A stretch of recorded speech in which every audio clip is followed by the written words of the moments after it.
O hindi lang thank you ang mahalaga ha. Ito dalawang bagay.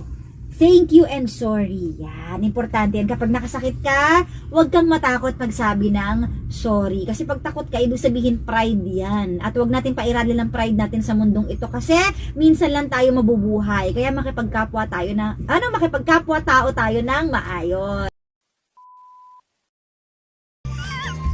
Secret kasi. Ha? Ano yun? Ano yun? Eh wala, ano lang. Ano yun? Ano yun? Ha? Ano yun? May nakita kasi ako kanina habang nag-drive ako na magjowa na sweet. Yata, tapos? siguro magjowa sila kasi magkaangkas sila eh. Sa motor. Pag ganun ba magjowa yon? Kapag nakaangkas, tas nakayakap? Generally. Pangit naman kung magkumpare lang, di ba? May nakita ko kanina gano'n. Tapos pagtingin ko, Parang kilala ko sila. Biglang humarurot. Nung paglingon ko, humarurot, nagtago. Para akong, sa teleserye, parang ako yung kontrabida. Bakit gano'n na pag nakikita mo, biglang umaalis, no?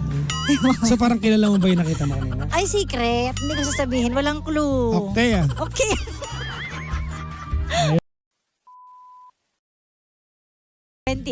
Pero ang sweet kaya, 'di ba? Pag ganun. nakaangkas sa motor. Talaga. 'Di ba? Oo. 'Di ba? Sweet pag nakaangkas sa motor. Oo. Bakit? Kaya hindi kita pinapaangkas sa mga... Galit ka, 'di ba? Pag umaangkas ako. Baka maging sweet ka din doon eh. Sweet kahit angkas? Sino ba nagsabi na sweet pag nakaangkas sa motor? Ako ba ngayon? Ako ba? Ayun na naman siya. Di ba? Oo nga, iba na yung topic eh. Pero ikaw, 'di ba, ayaw mo ko pinag-aangkas? Kasi baka maging sweet ka kasi kakasabi mo lang sweet. Ganon. Dati hindi naman yan ang sinasabi mo. Wala akong sinasabi. Hindi, ayaw mo lang, 'di ba? Kasi Delikado nga. hindi delikado kasi. Delikado. Delikado, tigilan mo nga ako. Delikado. Kung delikado, ba't mo ako pinapaangkas sa'yo? Aksidente. Delikado Pag pala. ako na nagdadrive, hindi delikado. Hindi delikado? Oo. So, pag ibang tao, delikado. Magaling kasi ako talaga mag-drive. Sa totoo naman, be kind and be happy. Kasi kapag hindi ka masaya sa buhay mo, mas iiksi ang buhay mo. Ganon yun eh. Kapag lagi kang stress, lagi kang galit, lagi kang may sama ng loob. Naku, sino kaya laging galit lately? Ay, hindi ako galit. Hindi ako ko galit. lang alam pag nag-backread ako talaga. Hindi ako galit. Magkaiba yung nangangatwiran sa galit. Ay, ako naman Diba? ay lang. Anong sabi nila? Kapag wala. Sige na, magpunta ka na doon. Bye-bye, may meeting na. Bye-bye. Baka wala masabi ko pa dito. Siya. You can parang pwede mo na itong ituring na pagtataksil. Kasi Yeah. 'di ba? With in a consent. relation- Cheating with consent. Diba? Parang Oo. ganun eh. Cheating with consent. Hindi, kahit sa ang anggulo ko tignan, kaya tinawag na relasyon kasi pang dalawahan lang ang relasyon.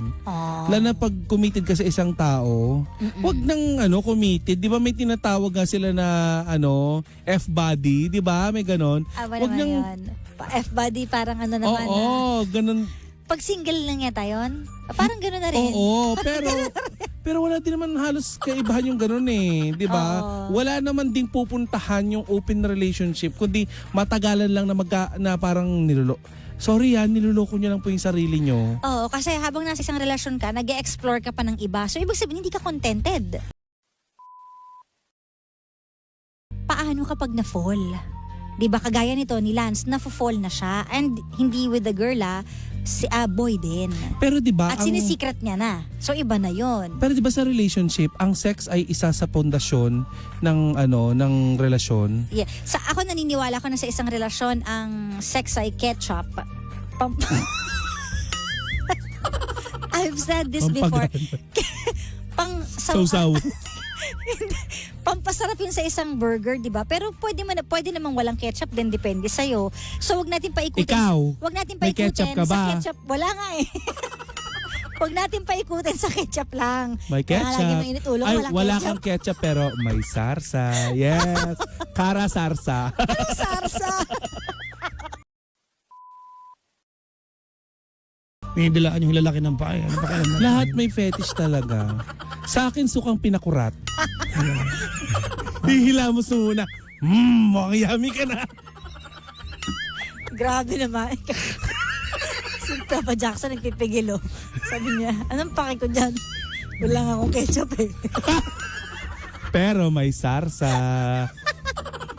Hindi siya kumakain kasi ng ketchup.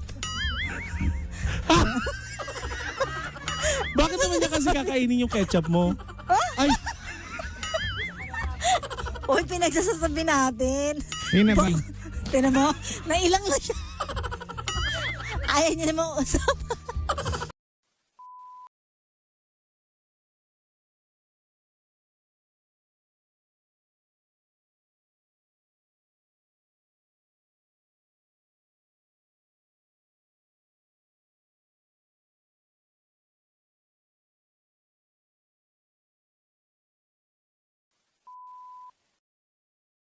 Kaya, Dabush, anong pangalan nung gagawa ng mga plaque natin?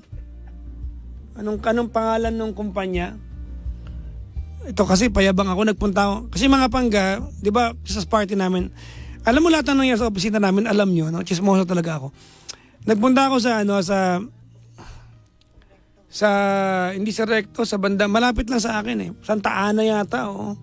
Naghahanap ako ng gagawa ng trophy, di ba, or plaque, no? Tapos, may kasalanan ako nagawa eh. Binabati ko po ang sa kanila kayo paggawa mga pangga kasi pinagbigyan po nila kami. Binabati ko po ang Victory Champs Marketing Personalized Corporate Gifts. Ito nangyari, naghanap ako sa marami sa marketplace, di ba?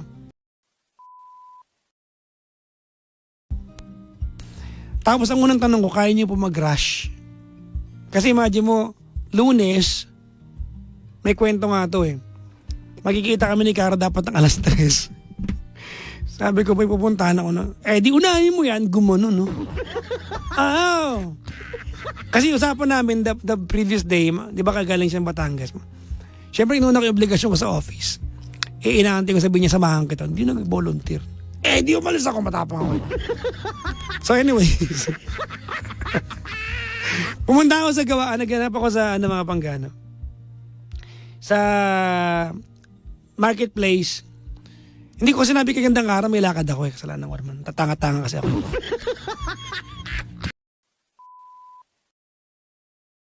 Kasi holiday nun, di ba? Anyways, iba-iba yung kwento ko. Naghanap ako sa marketplace ng gagawa ng plaque namin na rush. Ang dami kong kakausap. Wala naman nag-rush. Ngayon, may nakita ko sa Santa Ana, rush. Sa ginawa ko mga pangga, piniem ko, 10 kayo. Pinuntahan ko personal. Punta ako doon. Masok ako sa gawaan nila, nagkisinsil sila ng mga salamin doon. No? Ngayon, sabi ko, ang una kong tanong, kaya niyo ba mag-rush? Ilan ba, sir? Yun ang tanong eh. 15 lang. Tinanong niya yung mga trabador, kaya natin? Kaya! Papadyak yan eh, gumanong pa yung iba. So binigay ko na design, bla bla bla. Gumawa sila ng 15. Kasi i-engrave na lang yung mga pangalan. Gumawa sila ng 15 mga pangga. Kanina meeting namin, tinanong ko yung corporate team, ilan po awardan natin? 11. Sanggala, nagawa na yun. Nagawa na yung 15, nabasag na yung bubog kasi yun eh, salamin eh. Oo. Kaya nag-PM ngayon, no? Sabi sa amin, nagawa na po yung 15, paano yung 4? Sorry. Alam nga mang-awardan ko yung sarili ko para mabili ko lang yun, di ba? Parang, ano ba yun? Nag-sorry nga ako ngayon, no? Sorry po. Nagsabi naman, okay lang po.